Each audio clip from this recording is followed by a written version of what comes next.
Hi, I'm Angela H. Brown, Executive Director of Craft Lake City. Today, we're producing fun science videos for Utah students at schools in partnership with Google Fiber.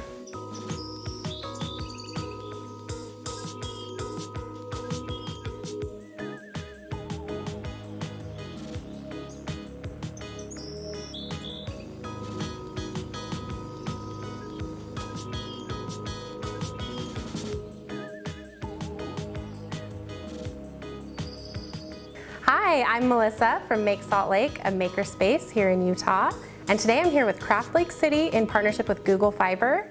And we're going to be teaching you how to make a DIY compost box. The supplies you're going to need for this project are any airtight container. I'm just using an old cruddy Rubbermaid. A drill, and you're going to need a grown-up to help you with this. Or if you don't have a drill, you can also use a hammer and nails. And then when we're done, you're gonna need some gross things like yucky spinach.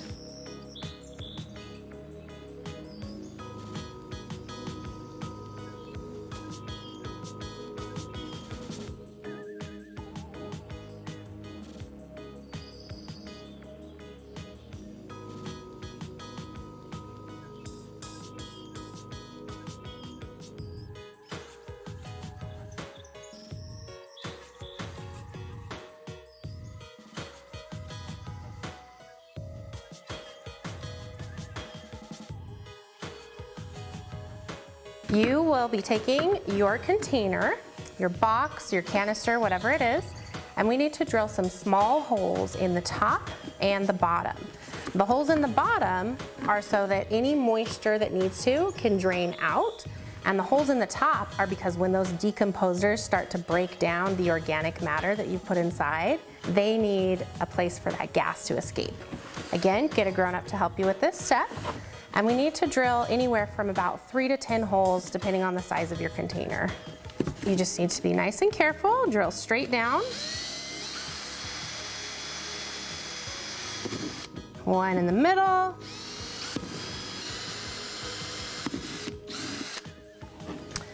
Once you have enough holes in the lid, you're just gonna flip it over and we need to add those drainage holes into the bottom.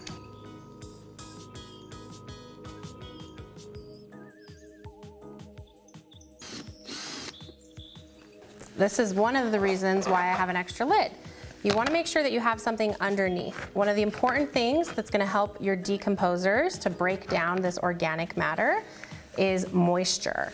The moisture is going to escape through those drainage holes. So make sure that you have a plate or you're keeping this outside on the porch somewhere that you're not going to make a giant mess. The first thing that you want to add into your new compost bin is going to be something that's really dry with a lot of air mixed in. All right, so once you find your handy dandy dry material, mulch, leaves, twigs, whatever, you are going to add a nice chunk of it into the bottom of your bin. Break it up. Again, you want as much air in there as possible. That's a big component of the matter state change where you're going to be breaking down your stuff into dirt. Ooh, we've got some little decomposers in there, you guys. Very cool. Start with your dry material. Next, I need to go get some dirt. So just regular old healthy dirt. So we're going to add the dirt in on top of that loose dry material. So it's got a nice little covering. And now we're ready for the magic. You're gonna go on a scavenger hunt in your own house. So in my house, especially in the kitchen, I found a lot of great things for compost. When you are making compost, you wanna stay away from anything that has any animal products in it. You want plant products in your compost because the decomposers that are attracted by animal products are just too icky. We don't want them in our bin. There's some things that are amazing for this that you can find in your fridge, that you can find in your cupboards, that you can find in your yard, but there's a lot of things that don't work so well. So we put together a list for you. Here's a list of the things that are perfect for home composting, and then here's a list of things that don't work so well. I found some spinach. Ew. Look how gross this is. It's totally about to go bad. I also found some bananas that I was getting ready to make banana bread. I let them get way too ripe and they started to get moldy. So mold is actually one of our decomposers. Air, along with those decomposers, plays a really critical role in helping your organic material, your things that come from plants, break down into its new state of matter, which is going to be compost and then soil. So something you can do that helps incorporate air and helps things break down more easily is actually chopping it up into smaller pieces. So I'm gonna take this yucky spinach and we're gonna cut it up. And that way, this awesome nutrient-dense compost is gonna be ready even sooner for me to use in my garden and so that I can grow more fresh veggies and beautiful flowers.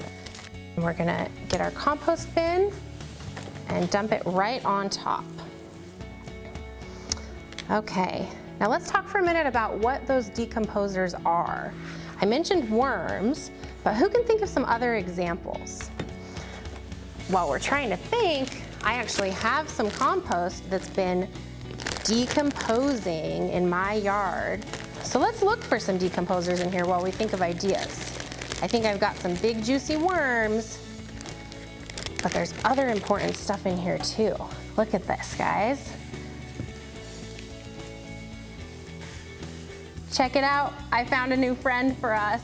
What should we name him? Oh, look at that, worms are so cool, you guys. Watch it, he's gonna crawl right in. All the things that we're finding in this material are called decomposers, and the thing that decomposers do for the ecosystem is they break down the dead stuff, like our spinach and our bananas, and they return those nutrients into the soil so that new plants can grow and take those nutrients back for themselves.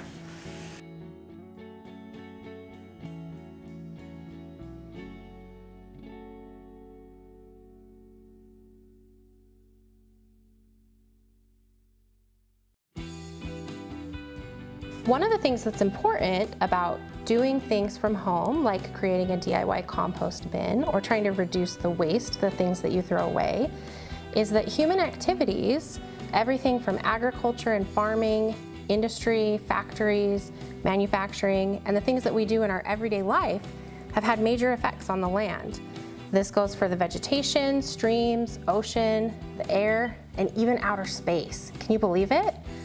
But individuals and communities like me and you and everyone else here in Utah and all over the place are doing really cool things to help protect Earth's resources and environments. So the thing that you're gonna have at the end of your compost journey with this bin is some healthy, awesome soil that you can plant new stuff in, and it'll have all the nutrients that it needs to be healthy. Blech. Ew. So I was gonna use banana bread to make use of these overripe bananas, and as you can see, I just left them for too long. This is perfect because not only does this add more nutrients to my compost, but look how much moisture is in there. Just like air and just like decomposers, moisture is a really important part to this piece of the ecosystem. I do still need to rip them apart just like we did with the spinach, so bear with me.